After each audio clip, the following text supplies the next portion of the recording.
Hey, sparklers. There's no regular episode this week, but I did want to take a moment to share how you can support relief efforts for the Los Angeles wildfires if you are interested in helping out. Some of you know I live in the Los Angeles area in Glendale, California.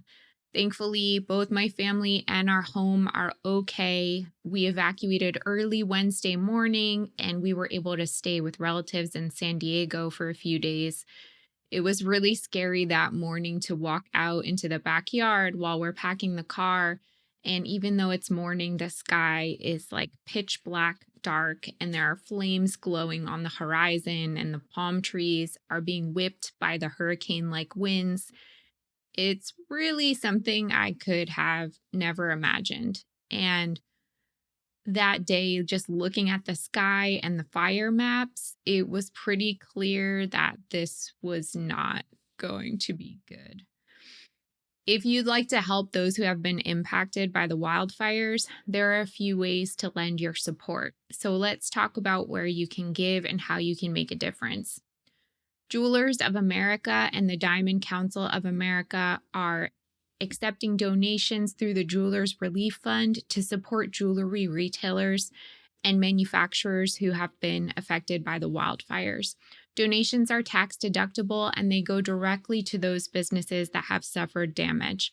I'll put the link in the show notes if you're interested in donating, or if you'd like to apply for assistance if your jewelry business has been damaged. And then you may have heard that Jamie Geller Jewelry lost its Pacific Palisades storefront to the fires, along with Jamie's family home and one of her children's schools.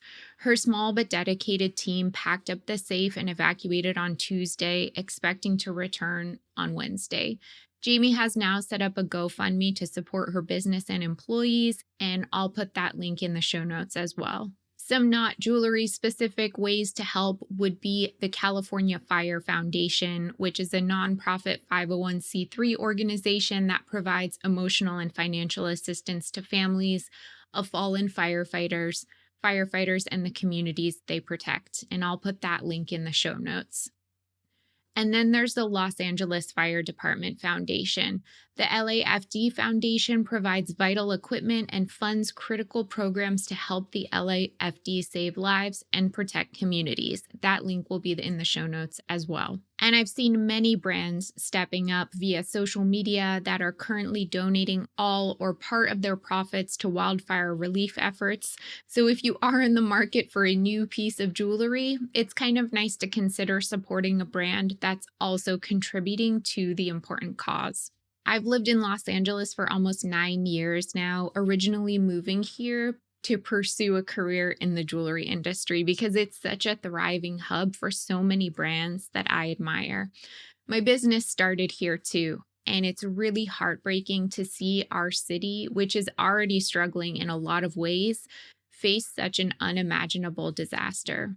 And my last thought today, I also want to remind everyone to be thoughtful with marketing during times of crisis, even if the disaster isn't in your own backyard. Take a moment to consider what others may be experiencing before hitting send or posting something. Empathy and sensitivity can really make a meaningful difference. I mean, it feels like there's just been a lot of heaviness lately and natural disasters and a lot of things that people are going through.